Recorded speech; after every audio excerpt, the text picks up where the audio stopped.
শুভ দুপুর। আমন্ত্রণ ব্যবসা বাণিজ্য আর অর্থনীতির সবশেষ সংবাদ ও বিশ্লেষণ নিয়ে নিউজ 24 এর নিয়মিত আয়োজন নিটল ডাটা বিজনেস আওয়ারে আপনাদের সাথে আছি আমি হোসেন শাহাদাত। রবি থেকে বৃহস্পতিবার দুপুর 1টায় প্রচারিত হচ্ছে আমাদের এই অনুষ্ঠান। গোটা আয়োজনে দেশ বিদেশের ব্যবসা বাণিজ্যের সবশেষ খবর ছাড়াও থাকছে খবরের বিশ্লেষণ। এছাড়াও শেয়ার বাজার ও মুদ্রা বাজারের আপডেট সহ জানাবো আন্তর্জাতিক বাণিজ্যের হালচাল। স্বৈরাচার শেখ হাসিনার পতন আর আর্থিক খাত সংস্কারের খবরে সুদিন ফিরছে প্রবাসী আয়ে। জুলাইয়ে ধস নামলেও গেল আগস্টে $2 বিলিয়ন বেশি রেমিটেন্স পাঠিয়েছেন প্রবাসীরা। প্রথমবারের মতো এবারও প্রবাসী আয় সংগ্রহে এগিয়ে বেসরকারি বাণিজ্যিক ব্যাংকগুলো। আগামীতে রেমিটেন্স প্রবাহ আরও বাড়তে পারে বলে জানিয়েছেন কেন্দ্রীয় ব্যাংক মুখপাত্র। জুলাইয়ে ছাত্র আন্দোলনের মধ্যে ভাটা পড়ে প্রবাসী আয়। 10 মাসের মধ্যে সর্বনিম্ন প্রবাসী আয় দেখে বাংলাদেশ। শেখ হাসিনার পদত্যাগ আর অন্তর্বর্তীকালীন সরকার গঠনের পর এবার দেখা গেল ভিন্ন চিত্র। বৈধ পথে গেল আগস্ট মাসে 222 কোটি বা $2.22 বিলিয়ন সমপরিমাণের রেমিটেন্স পাঠিয়েছেন প্রবাসীরা বাংলাদেশি মুদ্রায়, যার পরিমাণ 26,567 কোটি টাকা। বাংলাদেশ ব্যাংকের তথ্য বলছে 1 মাসের ব্যবধানে রেমিটেন্স বেড়েছে 16%। খাত সংশ্লিষ্টরা বলছেন সংকটের মধ্যে বিপুল পরিমাণ প্রবাসী আয় স্বস্তি ফেরাবে অর্থনীতিতে। গত মাসগুলোর তুলনায় রেমিটেন্সের প্রভাবটা অনেক বেড়ে গেছে এবং আমাদের বিশ্বাস যদি এই তারা অব্যাহত থাকে তাহলে আমাদের বৈদেশিক মুদ্রার যে সংকট সেটা কেটে যাবে। ব্যাংক খাতে সংস্কার শুরু হওয়ায় আস্থা সংকট কেটেছে প্রবাসীদের, ফলে রেমিটেন্স প্রবাহ আরও বাড়বে এমন প্রত্যাশা কেন্দ্রীয় ব্যাংকের। গত বছরের একই সময়ের তুলনায় এই আগস্টের যে রেমিটেন্স প্রবাহ সেটা প্রায় 39% ইনক্রিজ করেছে। তো আমরা মনে করি যে সামনে এটা আরও বৃদ্ধি পাবে। এদিকে রোববার নতুন গভর্নরের সাথে সৌজন্য সাক্ষাৎ করেছেন আন্তর্জাতিক মুদ্রা তহবিল IMF এর প্রতিনিধি দল। ওয়ালিদ সাকিব, নিউজ 24, ঢাকা।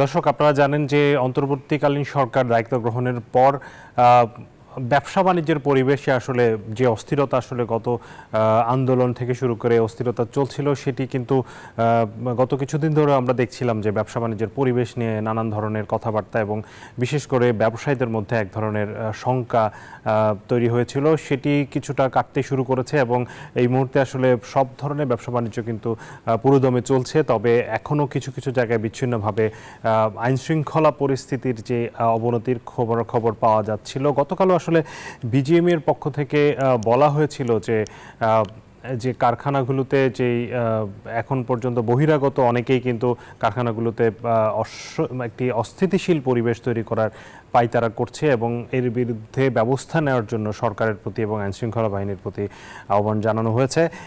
এবং আগামীতে আসলে ব্যবসা বাণিজ্যের কোন দিকে যেতে পারে এবং এই মুহূর্তে আসলে পরিবেশ কেমন, সবকিছু নিয়ে আমরা আজকে আলোচনা করতে চাই। আমাদের সাথে যুক্ত আছেন বস্ত্র খাতের একজন উদ্যোক্তা, বিটিএম এর পরিচালক খোরশেদ আলম। জনাব খোরশেদ আলম, আপনাকে স্বাগত জানাচ্ছি। আপনার কাছ থেকে যেটি জানতে চাইবো যে এই মুহূর্তে ব্যবসা বাণিজ্যের পরিবেশ কেমন। আমরা জেনেছি যে গত বেশ কিছুদিন ধরে আসলে এক ধরনের অস্থিরতা চলছিল এবং সেটিকে যেহেতু আইনশৃঙ্খলা বাহিনী আসলে পুরোদমে কাজ শুরু করলেও এখন পর্যন্ত তাদের মধ্যে নানান ধরনের ভীতি কাজ করছে। অনেক জায়গায় আমরা জানতে পারছি যে থানাগুলোতে পুলিশ আসলে সেভাবে কার্যকর ব্যবস্থা এখন পর্যন্ত নিচ্ছে না। সবগুলো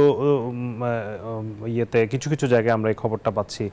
আপনাদের কারখানাগুলোতে, বিশেষ করে গাজীপুর এবং সাভারে যেসব জায়গাগুলোতে, নারায়ণগঞ্জে যেখানে সবচেয়ে বেশি কারখানা আছে, আপনারও কারখানা আছে আমরা জানি, সেখানকার পরিস্থিতি একটু জানতে চাই। ধন্যবাদ আপনাকে। আপনারা তো সবই আপনারা হয়তো জানেন, আপনাদের কাছে তো সম্পূর্ণ তথ্য আছে। এখন জিনিসটা হলো, শোনা যাচ্ছে? জি, শুনতে পাচ্ছি, বলুন। আচ্ছা, হ্যাঁ। তো এখন হলো যে আইন শৃঙ্খলা রক্ষার বিষয়টা আপনি একটু আগে বললেন। আমাদের এখন হলো কি যে আমাদের এই নতুন ভাবে যে আমাদের সরকার যে গঠন হলো বা উপদেষ্টারা দায়িত্ব নিলেন, তারপরে কিছু কিছু জায়গায় কিছু কিছু সন্ত্রাসী, সেগুলা স্থানীয়, এগুলো কিন্তু বাইরের কোনো না এবং কারো কোনো ব্যক্তিগত আক্রোশ আগে থাকতে পারে। এরা এটাকে পুঁজি করে বিভিন্ন জায়গায় তারা হামলা, আগুন দেওয়া এগুলা কিন্তু করেছে। তো এগুলা করার পরে সময় মতো ধরেন, এখন ব্যাপারটা হলো কি, কোনো জায়গায় একটা সমস্যা হলে সেখানে পুলিশকে খবর দিলে পুলিশ এই মুহূর্তে আপনারা জানেন যে তারা আসতে চায় না, এবং সেনাবাহিনীকে খবর দিলে সেখানে তাদের ক্যাম্প থাকে, ওখান থেকে আসতে অনেক দেরি হয়। এই জন্য সবগুলা মিলি একটা আতঙ্কে আছে যে কখন কারা আসবে, এটা কিন্তু বলে আসে না। ইদানিং যেটা হয়েছে, কালকের একটা ঘটনা আমি বলতে পারি, আশুলিয়াতে যে ঘটনাটা হয়েছে, সেখানে সকাল দিকে কিছু লোক ইপিজেড এর এলাকা, বাইপাল, আশুলিয়া এলাকায়, তারা সকালে কয়েকটা ছেলে লাঠি সোটা নিয়ে এসে দরজাতে এসে বলে যায় যে আমাদের এই শ্রমিকগুলো বের করে দেন, তারা আন্দোলন করবে। এখন আমরা যদি জিজ্ঞেস করি কি জন্য আন্দোলন করবেন, বেতন বৃদ্ধি। আমরা কিন্তু অলরেডি যেটা সরকার নতুন মজুরি ঘোষণা করেছেন আমাদের বিটিএম এর আন্ডারে, সেগুলো কিন্তু আমরা অলরেডি ওখানে ঘোষণা দিয়ে এবং বেতনও দেওয়া শুরু করে দিয়েছি গত মাস, তার আগের মাস থেকে। তো এখন এগুলা হলো একটা ধরনের দুষ্কৃতিকারী আছে যারা এগুলো ঘটাচ্ছে। তারপরে আপনার দুপুরের দিকে মিলটা চালু হয়, আজকে সকালে আবার এই একই ঘটনা। সাভারের অনেকগুলা গার্মেন্টস, আমার স্পিনিং মিল, এগুলো বন্ধ ছিল। এখন আর্মি এখন এসে এখানে তারা মাইক দিয়ে অ্যানাউন্স করে গেছে যে এখানে কেউ এসে কোনো যেন এরকম দুষ্কৃতিকারী বা কোনো কিছু না করে। তবে আমি এই জিনিসটা লক্ষ্য করতেছিলাম, 1906 সনে যখন এই গার্মেন্টস গুলো পুরো হইলো, বিভিন্ন জায়গায় আক্রমণ করা হলো, আগুন দেওয়া হলো গার্মেন্টসকে ধ্বংস করার জন্য, এখানে কিন্তু আমি ওই ধরনের একটা লক্ষণ দেখতে পাচ্ছি যে এর পিছনে কোনো বিদেশি হাত আছে কিনা। এই সময়ের ভিতরে একটা ভালো সময় আমাদের, আমরা এখন কাজ করব, সবাই সুন্দরভাবে আছে, বেতনও বাড়ানো হয়েছে, এই মুহূর্তে কোনো আন্দোলনের কোনো কাহিনী বা কোনো যুক্তি আমরা দেখতে পাই না। এখন এইটার জন্য আমি মনে করি যে সরকারের গোয়েন্দা বিভাগ এটা ভালোভাবে তদন্ত করা দরকার যে এর পিছনে কারো কোনো হাত আছে কিনা। কেন আমাদের গার্মেন্টস এর পিছনে সবসময় একটা বিদেশি একটা চক্র কাজ করে। তা এখন এই জিনিসটা যদি আমাদের একটা, এই মুহূর্তে দেখেন আমাদের বন্যা, তারপরে একটা সরকার পরিবর্তনের যেটা গেছে, এইসব জিনিসগুলোর ভিতরে এখন এই মুহূর্তে যদি আবার অনেক ফ্যাক্টরি বন্ধ গেছে, আপনারা জানেন যে অনেকে বেতন দিতে পারবে না, টাকা পয়সা, এই জন্য বাংলাদেশ ব্যাংক সরকার থেকে নতুন একটা ঘোষণা দেওয়া হয়েছে যে বেতনের জন্য তারা ঋণ দিবেন। এটা আমরা খুবই সন্তুষ্ট, এই কথা শুনে আমরা সহযোগিতা পাচ্ছি। এখন আমাদের আইন শৃঙ্খলার জন্য আমাদের বড় আকার একটা সহযোগিতা দরকার। এই সহযোগিতা করার জন্য আমি মনে করব যে সেনাবাহিনী সাথে পুলিশ বাহিনী বা যেভাবে হয় এই জিনিসটাকে যাতে দমন করতে পারে। দমন করা অর্থ হলো যে এদেরকে এরকম করা যাবে না যেটা হয়তো আপনারা ভয় পাচ্ছেন যে এদের গুলি করবো, মারবো, ওগুলো আমরা চাই না। যারা দুষ্কৃতিকারী তাদেরকে ধরে নিয়ে যান, নিয়ে আইনের আওতায় আনেন। আর যদি একদম চুপ করে থাকা হয় তাহলে কিন্তু এরা সাহস পাবে, দিন দিন এই সমস্যাটা বাড়তে থাকবে। এখন যে আমার কথা হইলো যে শ্রমিকদেরকে উস্কানি দেওয়া হচ্ছে, এখন অনেকে জানে না যে তাকে কি জন্য বাইরে যেতে বললো। এখন সে বেতন পাচ্ছে ঠিকই, তার বেতনও বাড়ানো হয়েছে নতুন মজুরি অনুসারে, কিন্তু তাদের ডাকার জন্য এগুলো করতেছে। এগুলোর পিছনে রহস্যটা বের করা অতি শীঘ্রই দরকার। আর না হলে গার্মেন্টস এই শিল্পগুলো ধ্বংস হবে। এতে আপনার বিদেশি বিনিয়োগ, বিদেশি ক্রেতারা আসবে না, বা গার্মেন্টসে একটা বড় ধরনের ধস নামবে। জি, আমরাও চাইবো যে সরকার এই জায়গায় ব্যবস্থা নেবে। আপনাদের একটু উৎপাদনের জায়গাটাই বলতে চাই যে এই মুহূর্তে আসলে পুরোদমে কি আপনাদের প্রোডাকশন চলছে কিনা এবং অর্ডারের আসলে কি অবস্থা। আপনারা যদিও ব্যাকওয়ার্ড লিঙ্কেজ হিসেবে কাজ করেন আমাদের গার্মেন্টসের, কিন্তু সেখানকার অর্ডারের উপর আপনাদের প্রোডাকশন অনেকটা নির্ভর করে। এই জায়গাটাতে আপনাদের সাপ্লাই চেইনের জায়গাটাতে এই মুহূর্তের পরিস্থিতি কেমন? না, এটা হলো যে আপনার বিগত ধরেন 1 থেকে 1.5 মাস যাবত কিন্তু আমাদের মানে উৎপাদন কম। এক নম্বর হলো শ্রমিকরা টাইম মতো আসে নাই, বিভিন্ন জায়গায় আপনি গাড়ি চলাচল করে নাই, যেসব শ্রমিকরা মিলে আসবে টাইম মতো আসতে পারে না, সেই জন্য একটা উৎপাদন বন্ধ গেছে। 2 নম্বর হলো যে গ্যাস এবং বিদ্যুতের, এটা আপনারা জানেন গ্যাস এবং বিদ্যুতের যে সমস্যাটা আমাদের অনেক দিন যাবত চলতেছে। আর এইভাবে যে আমাদের গার্মেন্টস এর অর্ডার গুলো আমরা শুনতে পেয়েছি যে তাদের গার্মেন্টস এর অর্ডার আছে, তবে একটু কম, সেটা অত বেশি না, হয়তো 20-25% কম। ওই হিসাবে আমাদের এখান থেকে যে সুতা বা কাপড়, এই জিনিসটা আমাদের এখান থেকে কিন্তু ওইভাবে সরবরাহের অর্ডার আমরা পাই নাই। তা এখন ধরেন আমাদের যে অবস্থা, গার্মেন্টস বস্ত্র শিল্পটা খুব কঠিন সময়ের ভিতরে যাচ্ছে। এই সময়ের ভিতরে আমাদের 2-3টা জিনিস আমাদের এই বর্তমান নতুন সরকারের কাছে আমাদের কিছু আবেদন, যে আমরা এখন এই শিল্পকে যদি আপনাকে বাঁচাইতে হয় তাহলে আমাদের 2-3টা প্রস্তাব আছে। সংক্ষেপের ভিতরে হইল গার্মেন্টস যে সকল গার্মেন্টস এক্সপোর্ট করে ওভেনের, এই ওভেনের যে গার্মেন্টস এক্সপোর্ট করার জন্য তারা যে বিদেশ থেকে কাপড় বস্ত্র বা যেগুলো অ্যাক্সেসরিজ আনে, আমরা বলবো যে আপনারা কমপক্ষে এখান থেকে 50% স্থানীয় কাপড় অ্যাক্সেসরিজ যেসব জিনিসগুলো আছে মিনিমাম 50%-এর আপনারা সাপোর্ট আমাদেরকে দিবেন। এটা আপনাদের কাছে একটা, এটাতে যদি আপনি করেন তাহলে ওভেনের জন্য 50% আপনার এখন ভ্যালু এডিশন তো 50% হবে। এই মুহূর্তে ভ্যালু এডিশন মনে করেন 25 থেকে 30। এখন আমাদের স্থানীয় যদি আপনার এই কাপড় নেওয়া বা এই সোর্সিংটা তারা বাড়ায় তাহলে এখানে আমাদের আরো 50% এটা এডিশন হবে আর কি। আর 2 নম্বর হলো যে দেখেন আমাদের এখানে আমাদের পাশের দেশ হইতে এখানে 21টা সীমান্ত হাট আছে। এই হাটটা দিয়ে প্রচুর পরিমাণে কাপড় আসে এই, এবং বর্ডার এলাকা দিয়ে আমরা হিসাব করে দেখেছি যে প্রতি বছরে এখানে প্রায় $1.2 বিলিয়ন কাপড় রাজস্ব ছাড়া এই বর্ডার দিয়ে আসে। এই বর্ডার দিয়ে সীমান্ত হাট দিয়ে এই কাপড়গুলো আসার ফলে আমাদের স্থানীয় শিল্পগুলা এখন ভীষণ বিপর্যয়ের ভিতরে আছে। কারণ হচ্ছে আমরা এখন যেটা আমরা এখানে বর্তমানে বাংলাদেশের জন্য ধরেন 14 কোটি লোকের জন্য দিচ্ছি, এখানে তারা আবার মনে করেন 1.5% আপনার এই $1.2 বিলিয়ন কাপড় এখান দিয়ে আসতেছে। এটা বন্ধ করতে হবে। এটা বন্ধ করার জন্য সরকার যে পদক্ষেপ নেওয়া দরকার তারা নিবেন। সীমান্ত হাটকে বন্ধ করেন আপাতত, এবং বর্ডার এলাকা দিয়ে যেসব কাপড় অবৈধভাবে চোরাচালানির মধ্যে আসতেছে এগুলো আপনাদেরকে যথাশীঘ্র পদক্ষেপ নিতে হবে। আর না হলে স্থানীয় শিল্পগুলা এই বিশেষ করে বস্ত্র শিল্পটা একদম চরম অবস্থায় চলে যাবে। এখন সর্বশেষ হলো আমাদের গ্যাস এবং বিদ্যুতের কথা। এখন এটা নিয়ে আপনি জানেন, আপনার এখানে তো রীতিমতো আপনি কথা বলেন। এখন আমাদের 2টা জিনিস এখানে আমরা জানতে বা বলতে চাই, সবসময় বলি যে আমাদের যে গ্যাস এবং বিদ্যুতের যে সিস্টেম লস, আমরা আশা করি এই যে নতুন সরকার ওনাদের মধ্যে এখন সবগুলো এখন যারা আসছেন সবাই অত্যন্ত ভদ্র, শিক্ষিত, এবং তাদের কোনো দুর্নীতি কোনো জিনিস জীবনে হয় নাই। ওনাদের কাছে আমরা আশা করব যে যত শীঘ্র এই যে সিস্টেম লস যেটা আছে বিদ্যুৎ এবং গ্যাসের, এই সিস্টেম লসটা বন্ধ করতে হবে। এবং আমি এর আগে কয়েকবার আপনার এখানে বলেছিলাম সিস্টেম লসটা বন্ধ করতে হইলে এখানে যে এই পরিস্থিতি সৃষ্টি করা আছে এটা সহজে করা সম্ভব হবে না আমাদের মতো লোক দিয়ে। এই জন্য আমরা বলতে চাই যে এখানে কমপক্ষে 2 বছরের জন্য হইলো সেনাবাহিনীকে দায়িত্ব দেওয়া হোক বিদ্যুৎ এবং গ্যাস খাতে। এখানে তারা এই যে বিশেষ করে এই যে 20%-এর মতো যে সিস্টেম লস হয় আমরা শুনি আর কি, এই সিস্টেম লসটা যাতে বন্ধ করতে পারে। আরেকটা হলো যে আমাদের এই টেক্সটাইল শিল্পের জন্য এখন নিরবিচ্ছিন্ন গ্যাস এবং বিদ্যুৎ দরকার। আমরা একটা গ্যাসের জন্য একটা নীতিমালার জন্য আজকে প্রায় 15 বছর যাবত বলেছি যে গ্যাসের জন্য আমাদের একটা নীতিমালা দেওয়া হোক। কেন আমরা এখানে ইনভেস্টমেন্ট করতেছি, বিএমআরই করতেছি। বিএমআরই করা এবং ইনভেস্টমেন্ট করার পরে দেখা যায় যে আমরা কোনো গ্যাস বা বিদ্যুতের লাইন পাচ্ছি না। এখন আমরা যে টাকাগুলো ইনভেস্ট করেছি এই টাকাগুলো আমাদের ব্লক হয়ে যাচ্ছে, ব্যাংকের কাছে আমরা ঋণ খেলাপি হয়ে যাচ্ছি। এই জন্য আমরা একটা নীতিমালা চাই যে এই গ্যাসটা আপনারা আমাদেরকে কত দিন দিতে পারবেন, 1 বছর 2 বছর 5 বছর যাই হোক, এক্সিস্টিং যারা আছে তাদের জন্য।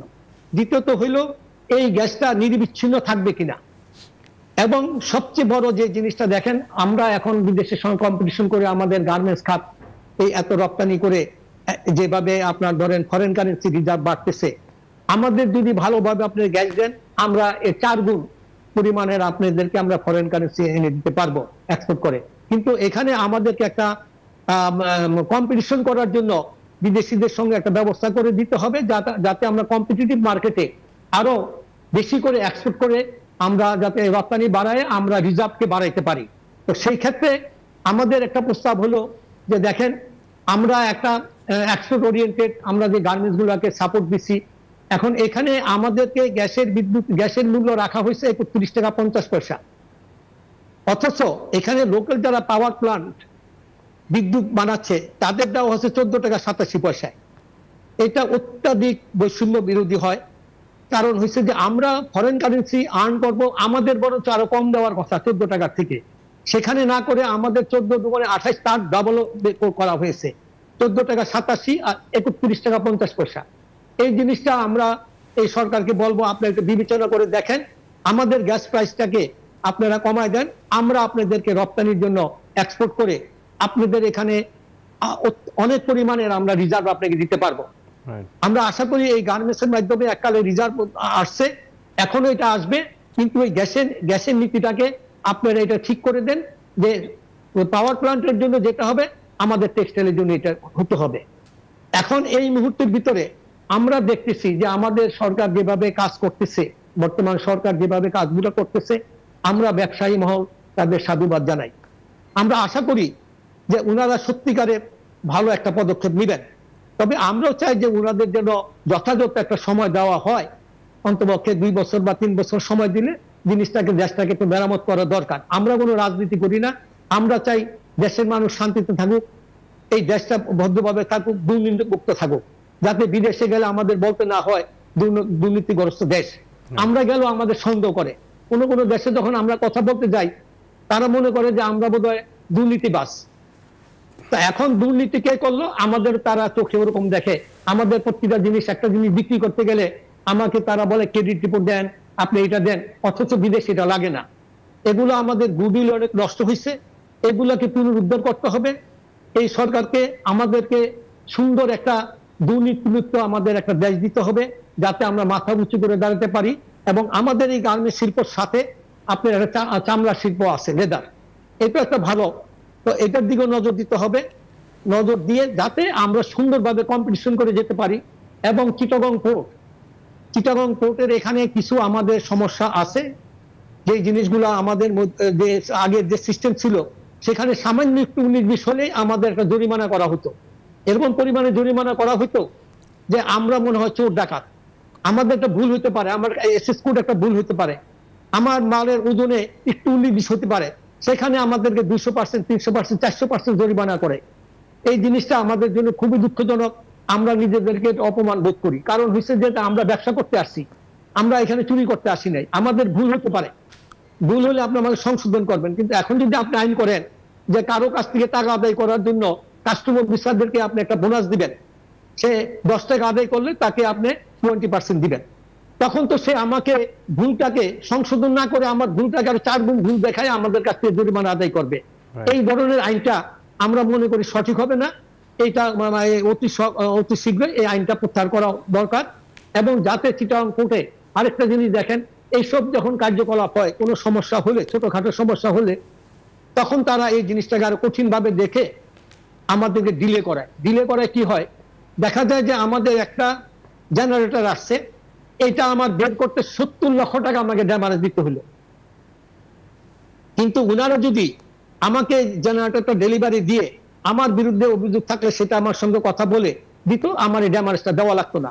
এটা কিন্তু দেশের অর্থ অপচয়, টাকাটা যাচ্ছে আমার পকেট থেকে, নিচ্ছেন আপনি, কিন্তু জিনিসটা কিন্তু এরকম দাঁড়ায় নাই যে আমরা একটা লাভ করে ব্যবসা করে বিদেশ থেকে নিয়ে আসছেন বা বাইরের থেকে নিয়ে আসছেন।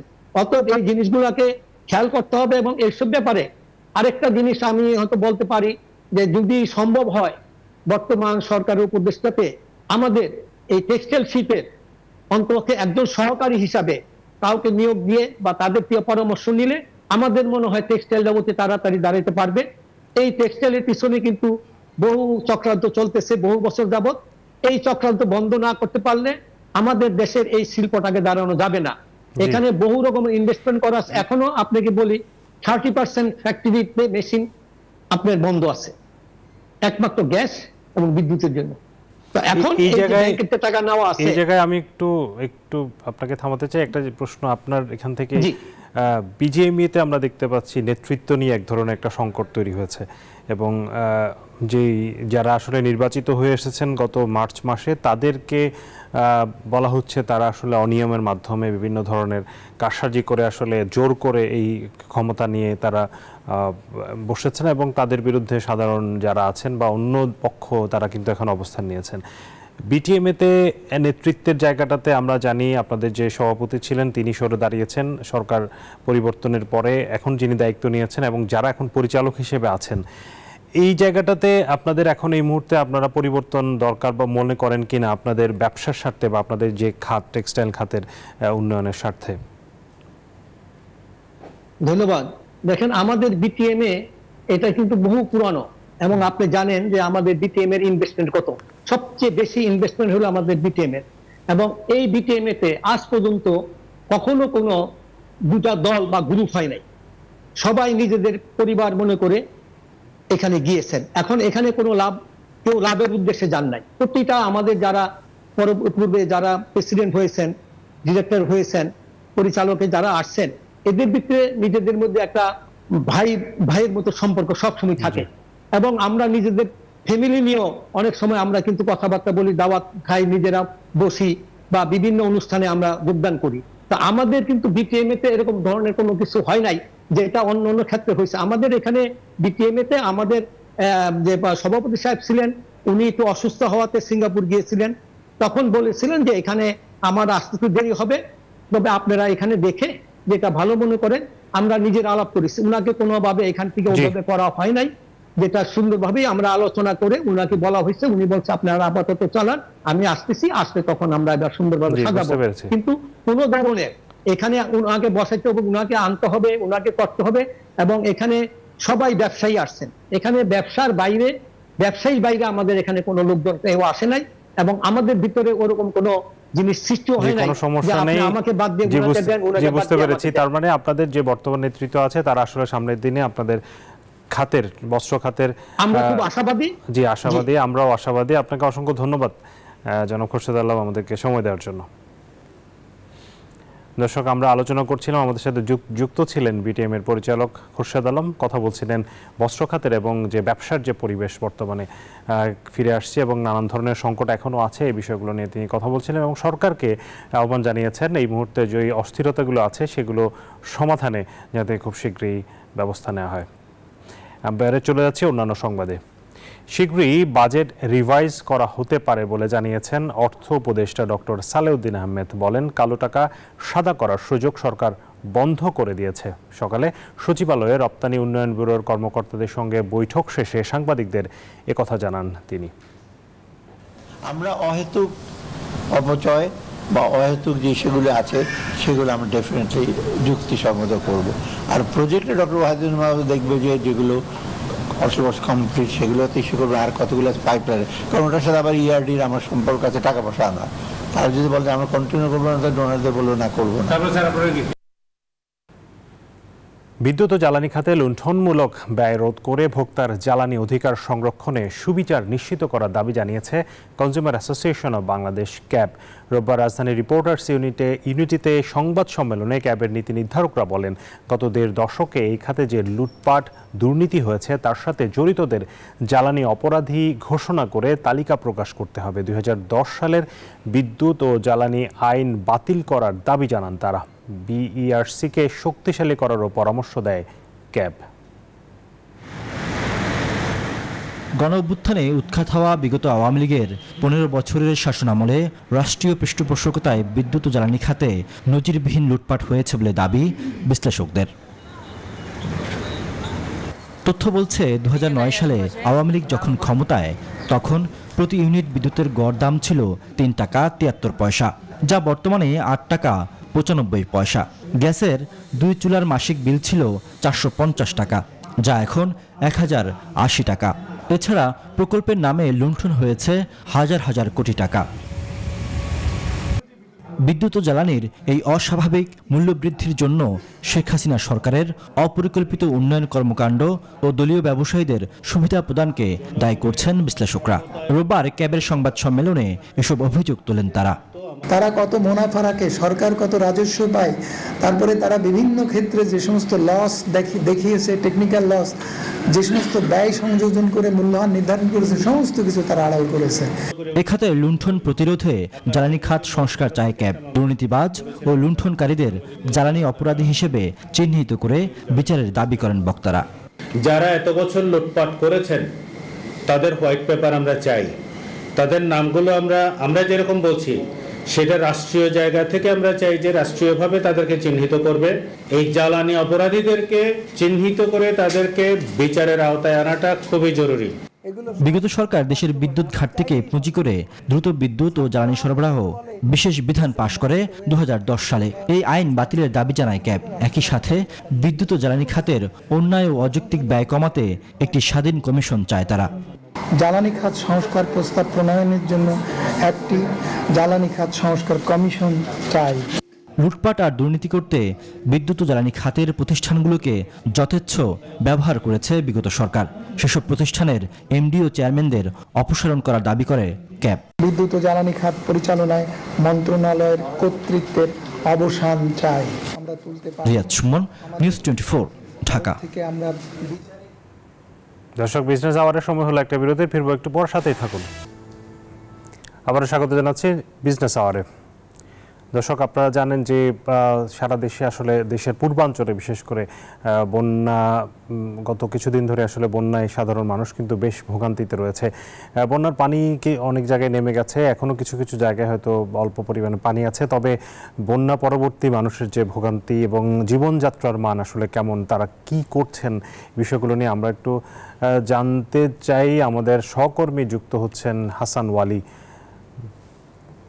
হাসান ওয়ালি, আপনি লক্ষ্মীপুরে আছেন আমরা জানি। আমি একটু জানতে চাই যে আসলে মানুষের তো কষ্টের আসলে কোনো শেষ নেই। আমি একটু আপনার পেছনে আমি দেখতে পাচ্ছি মানুষজন আসলে আবারও নতুন করে ঘর তৈরি করার চেষ্টা করছেন। তাদের ঘরবাড়ি ভেসে গেছে, তাদের ক্ষেতের ফসল ভেসে গেছে, মাছ ভেসে গেছে। তাদের যে এই মুহূর্তে তাদের ঘুরে দাঁড়ানোর যে প্রচেষ্টা, বিশেষ করে অর্থনৈতিক কর্মকাণ্ড, জীবন জীবিকা, তারা কিভাবে এই মুহূর্তে চেষ্টা করছেন একটু জানতে চাই আপনার কাছ থেকে।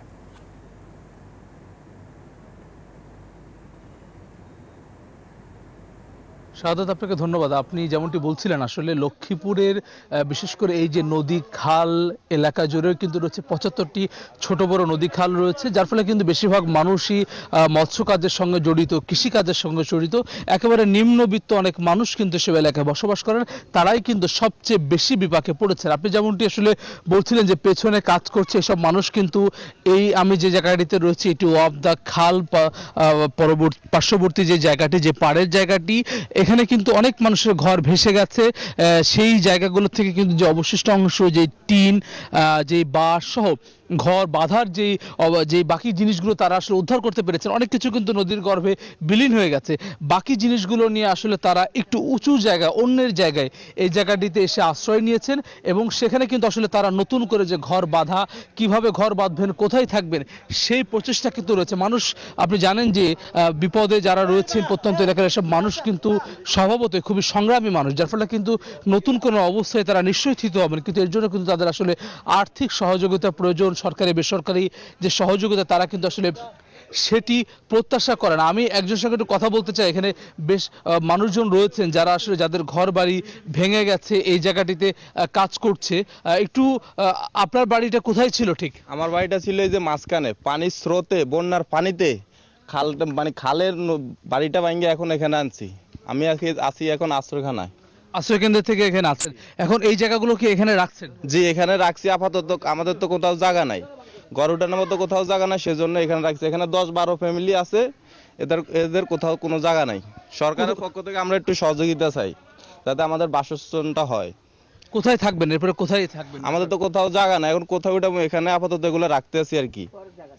যেমনটা আসলে বলছেন, তার মতোই কিন্তু আসলে বেশিরভাগ মানুষের কিন্তু আসলে একই রকম অবস্থা। যারা আসলে একেবারেই বিপন্ন অবস্থার মধ্যে রয়েছেন, তাদের আসলে থাকার জায়গা নেই, খাওয়ার কোনো পরিবেশ নেই এবং আশ্রয় কেন্দ্রে আসলে যারা রয়েছেন, নারীরা রয়েছেন ঘরের, তারা কাজ করছেন।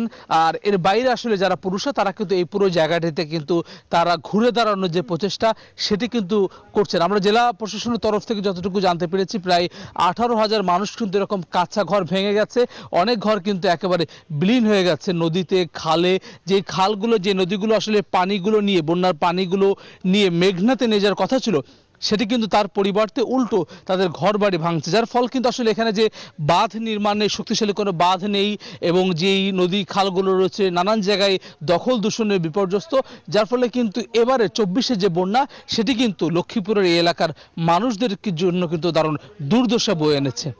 শাহাদাত, এই যে ক্ষতিগ্রস্ত মানুষজন, তাদেরকে পুনর্বাসনের জন্য এখন পর্যন্ত সরকারি বা বেসরকারি পর্যায়ে কোনো ধরনের সহায়তা বা তৎপরতা কি দেখছেন?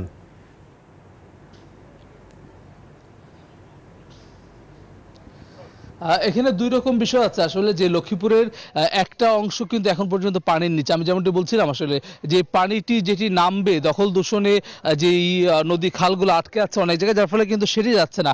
লক্ষ্মীপুরের অন্যান্য এলাকায় যেরকম আমি কমলনগরের কথা বলতে পারি, রামগতির কথা বলতে পারি, সদর উপজেলারও নানান জায়গায় সেই জায়গাগুলোতে কিন্তু আসলে পানিবন্দী মানুষ, যার ফলে এই পানিবন্দী মানুষগুলো পানি না শুনলে পরে আসলে সেই ধরনের উদ্যোগ কিন্তু এখন পর্যন্ত আমরা দেখিনি। এবং সরকারের তরফ থেকে কিন্তু নির্দিষ্টভাবে কত মানুষ ক্ষতিগ্রস্ত, কতটুকু আর্থিক ক্ষতি হয়েছে সেটি কিন্তু আসলে তারা নিরূপণ করতে পারেনি। যার ফলে এখন পর্যন্ত যারা রয়েছেন একেবারেই ব্যক্তিগত উদ্যোগে, হয়তো এলাকাবাসী যারা একটু ভালো অবস্থানে রয়েছেন, যাদের মাটি বাড়িঘর ভাঙেনি, পানি ওঠেনি, তারা কিন্তু চেষ্টা করছেন এবং তাদের চেষ্টার মধ্য দিয়ে আসলে তারা কিছুটা ঘুরে দাঁড়ানোর বা একটু স্বাভাবিক জীবনযাপন করার, 3 বেলা খেয়ে পড়ে বেঁচে থাকার চেষ্টাটুকু আসলে করছেন। জানোয়ালি, আপনাকে অনেক ধন্যবাদ। আপনি আমাদেরকে জানাচ্ছিলেন বিস্তারিত আসলে বন্যা কবলিত মানুষের দুর্দশার খবর। আপনি খবর রাখতে থাকুন, আমরা নিশ্চয়ই আপনার সাথে পরবর্তীতে আবারও কথা বলবো। দর্শক, আমরা লক্ষ্মীপুর থেকে আমাদের সহকর্মী যুক্ত হয়েছিলেন, জানাচ্ছিলেন বন্যার মানুষের খবরাখবর। এই মুহূর্তে জানাতে চাই শেয়ার বাজারের খবর।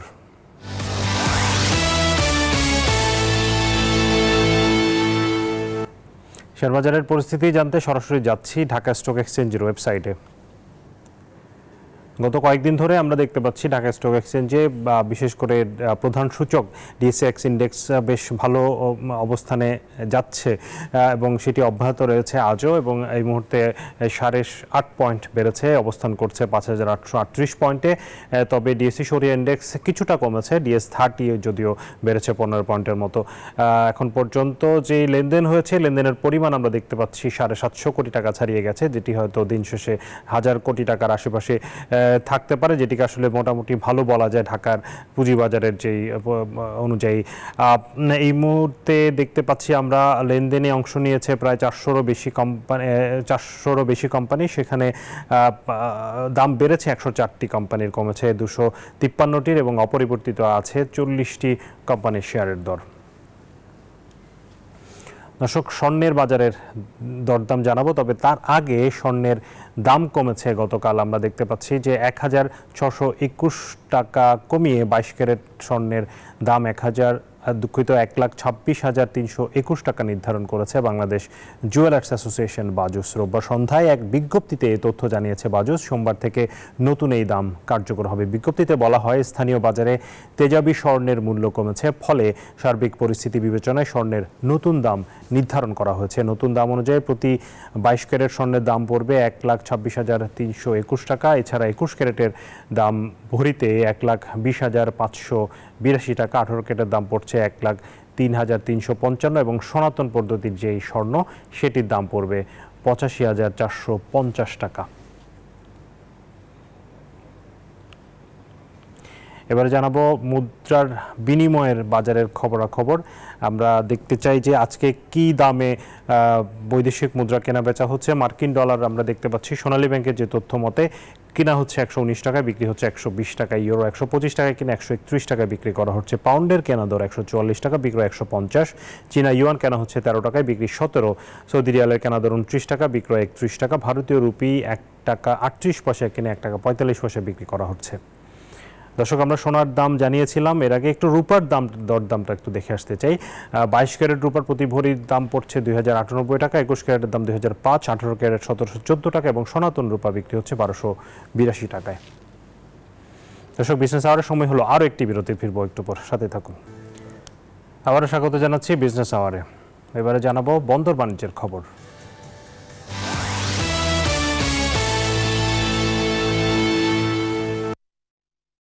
এসালমের 7টি ব্যাংকসহ 9 ব্যাংকের সাথে চট্টগ্রাম বন্দরের লেনদেনে নিষেধাজ্ঞা জারি করায় চরম বেকায়দায় পড়েছে বন্দর ব্যবহারকারী সহ শিপিং এজেন্ট ও সিএনএফ সংশ্লিষ্টরা। নিষেধাজ্ঞায় এসব ব্যাংকের পে অর্ডার, চেক ও ব্যাংক গ্যারান্টি না নেওয়ার ঘোষণা দিয়েছেন বন্দর কর্তৃপক্ষ। এমন ঘোষণায় এসব ব্যাংকে জমা অর্থ তুলে ফেলার হিড়িক পড়েছে। তবে ব্যাংক কর্তৃপক্ষ বলছে, বাংলাদেশ ব্যাংকের নিয়ম অনুসারে জমাকৃত অর্থ পেমেন্ট করছেন তারা। রতন দাসের ছবিতে নয়ন বড়ুয়া জয়ের রিপোর্ট। চট্টগ্রাম বন্দর দিয়ে 92% পণ্য আমদানি রপ্তানি হওয়ায় প্রতিদিন কোটি কোটি টাকা লেনদেন হয় বন্দরের ব্যাংক অ্যাকাউন্ট দিয়ে। এর বেশিরভাগ হয় ব্যাংকের পে অর্ডার ও চেকের মাধ্যমে, যার বেশিরভাগই সম্পন্ন হতো বিতর্কিত ব্যবসায়ী গ্রুপ এস আলমের মালিকানাধীন ব্যাংকগুলো থেকে। তবে এবার সমালোচিত এই ব্যবসায়ী গ্রুপের 7টি ব্যাংক সহ 9টি ব্যাংকের সাথে বন্দর সংশ্লিষ্ট কোনো লেনদেন না করার ঘোষণা দিয়েছে বন্দর কর্তৃপক্ষ। এই বিশৃঙ্খল পরিস্থিতিতে অনেক ব্যাংক সেই পে অর্ডারগুলো এনকেশ করতে পারছে না বা এগুলো বাউন্স করছে। সুতরাং এই জন্যই আমরা আমাদের সকল বিভাগীয় প্রধানকে আমরা বলেছি তাদের বিভিন্ন কার্যক্রমে তারা যেন এই পার্টিকুলার 9টা ব্যাংকের ব্যাংক পে অর্ডার, চেক কিংবা ব্যাংক গ্যারান্টি যেন আপাতত গ্রহণ থেকে বিরত থাকে। বন্দর সচিব বলেন, এস আলমের 4 ব্যাংকে চট্টগ্রাম বন্দরে জমাকৃত অর্থ ফেরত চেয়ে চিঠিও দিয়েছে বন্দর কর্তৃপক্ষ।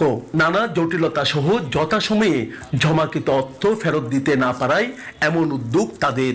টাকাগুলা দ্রুত এনকেশ করার জন্য আমরা তাদেরকে চিঠি দিয়েছি এবং সেই চিঠির প্রেক্ষিতে তারাও ব্যবস্থা নিচ্ছে। আমাদেরকে সেই ব্রিদিং স্পেসটা না দিয়ে হঠাৎ করে কোনো কিছু বন্ধ করে ফেললে, সেটা ব্যাংকের হিসাবই হোক অথবা অন্য কোনো আইনি হোক, সেটা আসলে সকল পক্ষের জন্য ক্ষতিকর হয়। আমাদের অনেক যারা এজেন্ট আছে এবং আমাদের যারা শিপিংয়ের যারা কর্ণধার আছে তারা কিন্তু এই 9টি ব্যাংকের অনেকগুলো ব্যাংকে তারা ব্যবহার করে থাকেন। হঠাৎ করে এই সার্কুলারটা পাওয়াতে যদি আমাদের থেকে তারা টাকাগুলো এই ব্যাংকিংয়ের মাধ্যমে না নিয়ে থাকে, তাহলে কিন্তু হঠাৎ করেই আমাদের শিপিং লাইনের অনেকেই কিন্তু বিভিন্ন সমস্যার সম্মুখীন হবে। ভবিষ্যতে জটিলতা এড়াতে চট্টগ্রাম বন্দর কর্তৃপক্ষের সংশ্লিষ্ট বিভাগগুলোকে নোটিশ দেওয়া হয়েছে বলে জানিয়েছেন কর্তৃপক্ষ। তবে বন্দরের এমন নিষেধাজ্ঞায় এসব ব্যাংক থেকে জমাকৃত অর্থ তুলে নেওয়ার হিড়িক পড়েছে। নয়ন বড়ুয়া জয়, নিউজ 24, চট্টগ্রাম। দর্শক, এই ছিল বিজনেস আওয়ারের আজকের আয়োজনে। ব্যবসা বাণিজ্যের সবশেষ খবর ও খবরের বিশ্লেষণ জানতে চোখ রাখুন রবি থেকে বৃহস্পতিবার দুপুর 1টায় বিজনেস আওয়ারে। এছাড়া রাত 9টার সংবাদে বিজনেস এক্সপ্রেস দেখার আমন্ত্রণ জানিয়ে এখানে শেষ করছি। এতক্ষণ সাথে থাকার জন্য ধন্যবাদ সবাইকে।